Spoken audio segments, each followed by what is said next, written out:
Hey, good morning, everybody. It is Ryan Derks here. I am recording the second day of June, third day of June, and we're doing a recap of everything in our portfolio for last month. We'll get right into it. Keep this as fast and short and sweet for you as possible. Remember, everybody, this is not a recommendation of any type. If you want to get recommendations or investment advice, you need to be a client or call. We talk in person, but this is just commentary for clients. So, I also want to let you know, GameStop, wow, it has been a crazy month for GameStop. A lot of us have been talking on the phone about this and laughing, saying, yep, this is what we were waiting for. I'm not going to get into it today, though. I'm going to make a completely separate video, so expect that in a second. Before I get into the 1, 2, 3, 4 stocks that we're going to talk about that had some big developments last month, I wanted to show you this tweet. So this Twitter account called Dividendology had gone through a lot of SEC documents, specifically what they call the 13F. The 13F, that's a file you have to fill out and submit every 3 months, every quarter. And the Warren Buffett types, the people who manage hundreds of millions or even billions of dollars in hedge funds and whatever, they all have to disclose every 3 months what they hold. Well, what I thought was very interesting about this was he says, here are the top 10 most frequently bought dividend stocks by super investors last quarter. You guys, we have a lot of stocks that are showing up here. First, United Health. Hey, we have United Health. That's awesome to see. Apple. Hey, we've got Apple. And anybody, you could pause the video and look at some of these stats here if you'd like to. Microsoft. Hey, Microsoft. We got Microsoft. Zoyets. No idea. Starbucks. Don't have Starbucks. Union Pacific. Don't have them. Visa. Hey, Visa. We got Visa. They have done great for us. So anyway, it was just kind of put some confidence in you when you see that some of these big billionaire types are hedge funds and whatnot are buying stocks that we own. So let's get into what happened last month. Target had earnings and they did not come in great, but it wasn't terrible. It wasn't a bloodbath by any means. It was just kind of not great. So it says here, Target shares slide as consumers buy fewer groceries and home goods. Right here, sales fell about 3% year over year, but I wouldn't be too concerned because, as you guys know, for those of you who have family and friends and neighbors, Target is almost an addiction. So, not concerned. Target is doing well for us still. We bought Target at such a good price that we have a ways to go before you'd ever even get concerned. But again, if you look at here, Target has a great business model and they're doing just fine for us. So we'll go next. Apple. Last month, Apple also announced their earnings. And honestly, you guys, their earnings weren't that great. Their iPhone sales were down. Their sales in China, revenue from China wasn't great. But the reason they had a killer announcement was right here.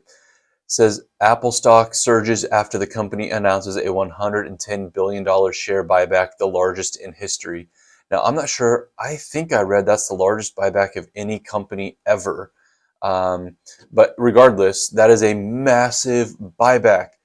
Joseph Carlson here, he was tweeting, Apple is going to buy back their way to victory with a $100 billion buyback program. That is the luxury of a company that has a fire hose of cash flow day in and day out. iPhone sales were down year over year.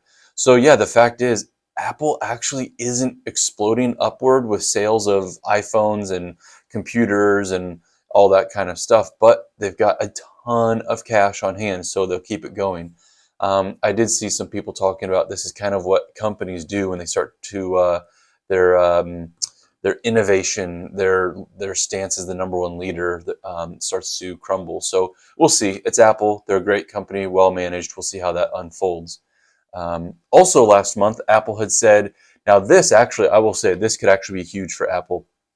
Apple will deliver some of its upcoming AI features this year via data centers equipped with its own in-house processors, part of a sweeping effort to infuse its devices with AI capabilities, per Bloomberg. Now, if you don't know this, maybe 10 years ago or so, maybe slightly less, Apple really shook things up because they started making their own processors. They used to order processors from Intel and other places. Well, very, very quickly, they became the powerhouse, the most powerful processors out there. And it looks like they're going to take a lot of their cash and start reinvesting it into making even stronger, crazier, better processors to handle wherever it is they're planning to go with AI. So that actually could be a huge, huge plus for Apple. Time will tell. Here's Apple stock. Again, actually, of all of our stocks, Apple's actually performed one of the worst of all of our stocks this year.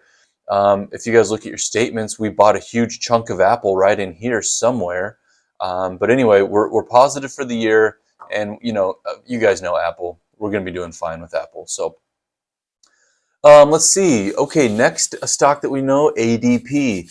ADP had earnings, and hey, they did great. ADP beats earnings and revenue estimates, and strong hiring trends continue. Very little evidence of a slowdown in the labor markets, according to their earnings. Now, the way they know that, as you know, ADP is a payroll company. So, just some things though, big right here. Revenue was up 7% year over year, and they think this year will still be another 7% increase. So, ADP, killer company, doing great work, and we're doing pretty well on them, and they are paying us a nice big fat dividend as well. Final stock I'm going to cover, Costco. Man, oh man, Costco has been killing it for us. So Costco had their earnings, and they beat their earnings. Let me actually switch here. I'll do this one first. Costco, not only did they beat their earnings, but their revenue was up 9% year over year. Their earnings per share, they did well. They have opened 25 new locations in the last 12 months, bringing their total to 878. One of the things I love about Costco is their executive team regularly talks about how they are in no hurry to grow, grow, grow, grow. They want to open one store at a time, make sure it's perfect. Open another store at a time, make sure it's perfect.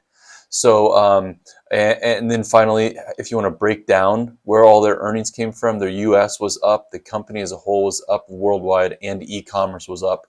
I had a tweet saved right here, and honestly, I'm not going to spend much time, but they sold, if you know, Costco has now started selling gold bars, 1 ounce gold bars. They are on track to sell as much, if not more, than the U.S. Mint in gold bars this year. That is unreal. So anyhow, Joseph Carlson said, Costco membership subscription revenue every year since 2000. What other companies have increased their subscription revenue every year with no down years for every 23 years? This is the chart you need to look at if you are owning or considering owning Costco stock. This is one of the reasons why I think it's such an attractive thing to own. Along with Target, Costco is kind of a religious fan base, if you will. So anyhow, Costco, they've done great for us this year. But anyway, you guys, that is about it. That's kind of how our stocks went this year. I wanted to keep it super brief. You guys call me, email me if you have any questions. Otherwise, overall, pretty happy. We have here in June, let's see, I'll let you know right now. Well, I can't, but anyway. So that's all I've got for you right now. Call me. Look forward to hearing from you, and that's all I got right now. Take care. See ya.